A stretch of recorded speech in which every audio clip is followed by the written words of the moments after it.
everyone, welcome to today's segment of Preferred TV. I'm Heidi with Preferred Compliance Solutions, and today we will be continuing our discussion on Preferred's compliance best practice for receiving an employment verification. Let's talk about verifications that are received by email. Be very cautious when receiving verifications by email. Best compliance practice requires that only an official company-issued email address can be accepted. This is to ensure that a verification goes directly to and comes directly from a reliable source. If the email address ends in @Yahoo, @Gmail, or another generic email address, it cannot be used to send or receive the verification. The email address must be official. For example, @preferredcompliance.com. Or let's say I own my own business and called it Heidi is the Best. My email address would need to be @HeidiIsTheBest.com in order for it to be acceptable.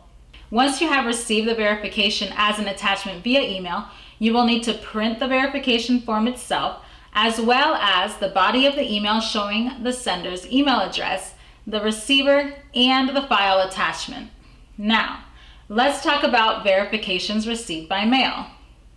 There will be times when a verification will be received by mail. When this is the case, compliance best practice requires that you keep both the original verification form and the company-issued envelope that it was mailed in as supporting documentation that the verification did in fact come by mail.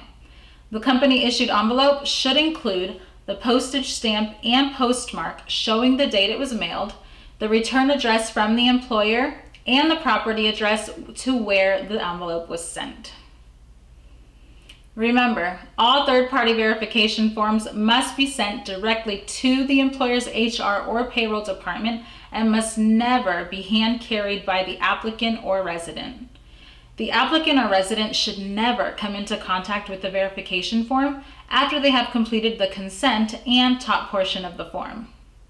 It is never a reliable source when the employer comes to the property to complete the employment verification in person. In such cases, it is compliance best practice they be instructed to either fax, email, or mail the letter to your property. In the event that your company has a policy allowing the employer to complete the form at the property, we strongly recommend that a copy of the employer's ID be obtained, along with a copy of the company's current business license.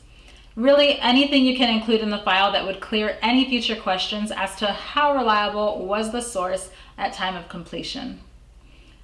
All properties must have management approval before accepting verifications of employment completed at the property.